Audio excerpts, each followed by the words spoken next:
बद्दल जे काय बोलायचं होतं ते सगळ्या माझ्या आमदारांनी म्हणजे शिवसेनेच्या आमदारांनी सुद्धा आणि काँग्रेस राष्ट्रवादीच्या आमदारांनी बोलून झालेला आहे.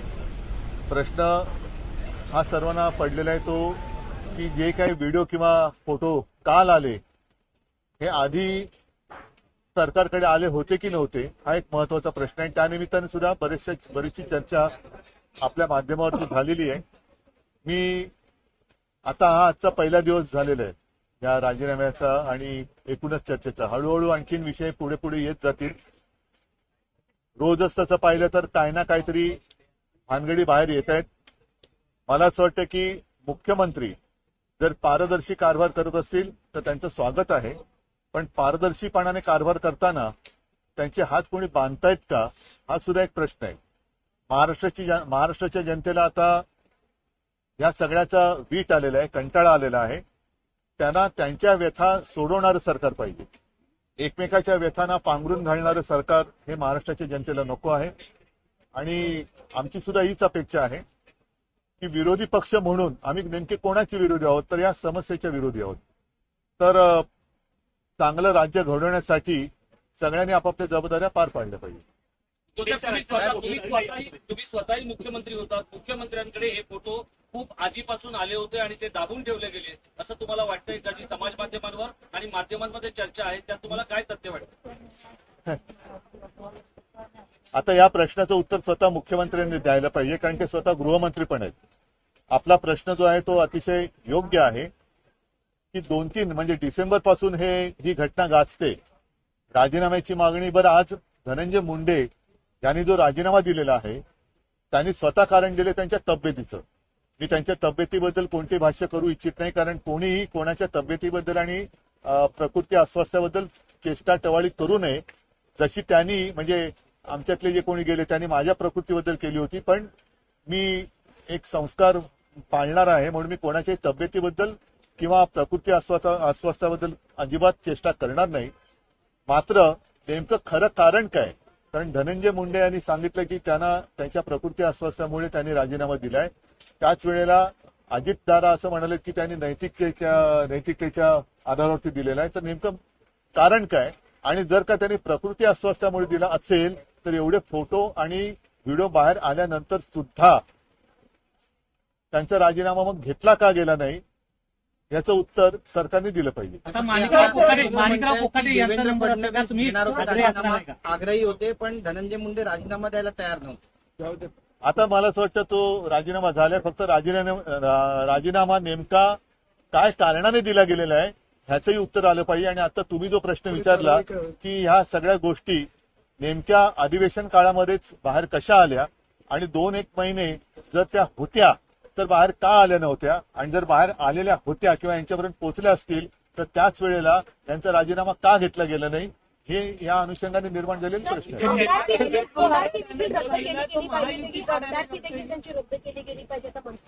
आणि त्यासोबत खंडणीच्या कारणास्तव हा खून झाला होता आणि आता बघा धनंजय मुंडे यांच्या बंगल्यावर झाले असं समजतंय. तर सह आरोपी करावं का धनंजय मुंडे यांना? दास यांनी तशी मागणी केली. म्हणूनच मी काय म्हटलं की 2-1 महिने या सरकारने तशी कोणती हालचाल केलेली नव्हती हे आश्चर्यकारक आहे. आणि आता जी काय मागणी होते मग ती जनता आज तिकडे मराठवाड्यामध्ये उत्स्फूर्तपणाने काही ठिकाणी बंद होत आहेत. तर जनतेची जी जनप्रक्षोभ आहे तो होऊ द्यायचा नसेल तर जनतेच्या भावनेचा आदर केला गेला पाहिजे. आणि नुसता राजीनामा नाही आणि केवळ एकाचाच नाही तर बाकी सुद्धा ज्या काही गोष्टी आता कानावर येत आहेत आणि घडतात आणि तुमच्याच माध्यमातून जनतेसमोर येत आहेत, सरकारने त्याही बाबतीमध्ये हालचाल केली पाहिजे. कारण आता हे सरकार खूप मजबूत आहे. आताच वेळ आहे की महाराष्ट्रातनं ही गुंडागर्दी आणि भ्रष्टाचार मुक्त महाराष्ट्र करायचा असेल तर हीच वेळ आहे. नाहीतर मग आता लाडक्या बहिणीसारखी लाडका गुंड अशी योजना सरकारने आणली. बदनाम झालं असं म्हणावं या घटनेमुळे. सरकारपेक्षा महाराष्ट्र बदनाम होतोय. बरं, हा डॅमेज आहे तो अजित पवारांचा आहे की महायुतीचा हा संपूर्ण डॅमेज म्हणावा या प्रकरणानंतर? या एकूण जी बदनामी होते ती सरकारची होते, पण त्याच बरोबरीने महाराष्ट्राची बदनामी होते आहे. आणि महाराष्ट्राची बदनामी कोणत्या परिस्थितीत होता कामा नये हे महाराष्ट्रातल्या प्रत्येक नागरिकाचं मत आहे. महाराष्ट्र के हालात उत्तर प्रदेश या बिहार जैसे हो गए.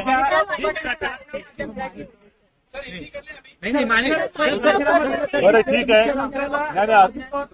पक्षाच्या वतीने विरोधी पक्षनेत्यासाठी अध्यक्षांकडे भास्कर जाधव यांची नावाची शिफारस करण्यात आलेली आहे.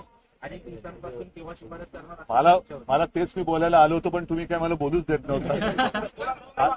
आता तुमच्या समोर मी जो आत्ता आलेलो आहे ते हेच सांगायला आलेलो आहे की गेले काही दिवस सातत्याने एक प्रश्न विचारला जात होता की विरोधी पक्षनेते पदावरती दावा तुम्ही सांगणार आहात की नाही. आज शिवसेनेने विरोधी पक्षनेते पदावरती दावा केलेला आहे आणि साहजिकच आहे, काँग्रेस असो राष्ट्रवादी असो, महाविकास आघाडी म्हणून या पुढची वाटचाल जी आहे ती आम्ही एकत्र करणार आहोत.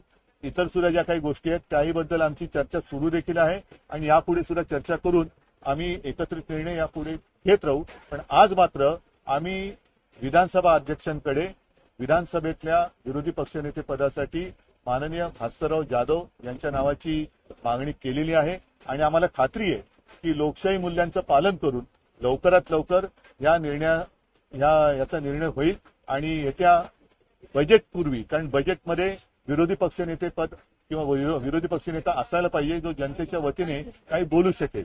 तर आम्ही अपेक्षा अशी करतोय की मुख्यमंत्री ज्याप्रमाणे स्वच्छ कारभार करतायत, भ्रष्टाचार एक असेल, आता त्यांनी काल परवा सांगितलेलं आहे की कोणी जरी गुंड असला, आता केंद्रीय मंत्र्यांच्या मुलीची छेडछाड काढली गेली तर स्वतः मुख्यमंत्री बोलले की कोणत्याही पक्षाचा असला तरी त्याला दया माया क्षमा दाखवली जाणार नाही.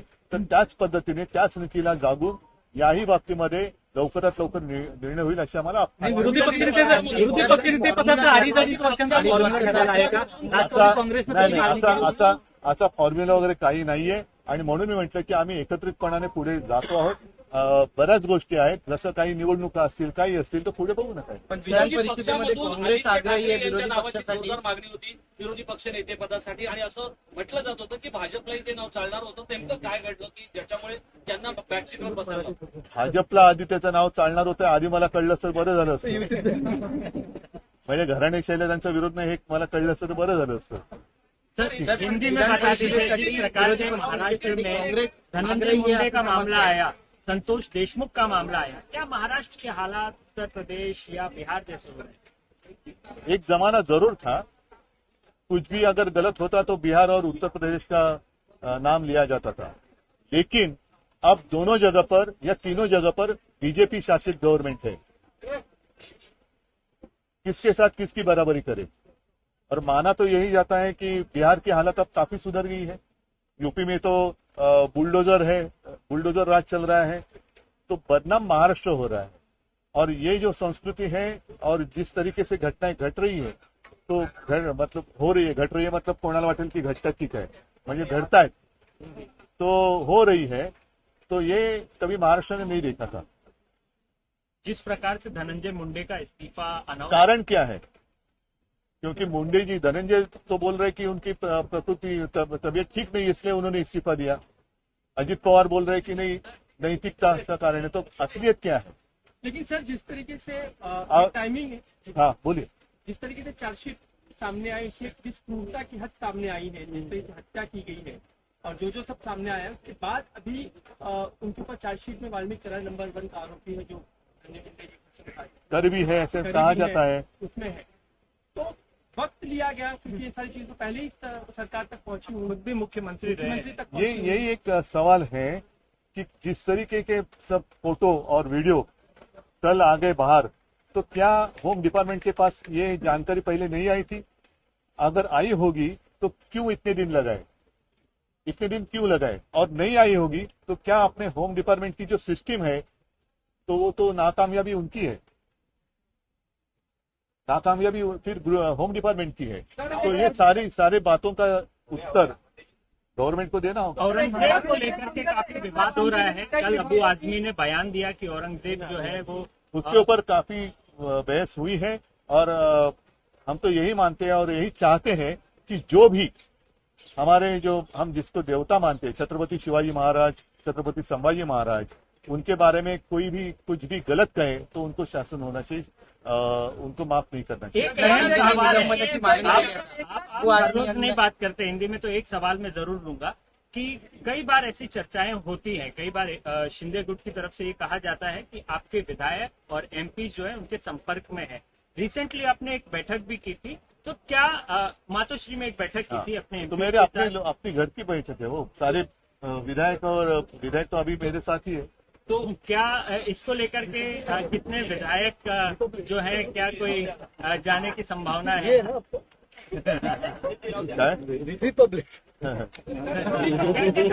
क्या- क्या- क्या-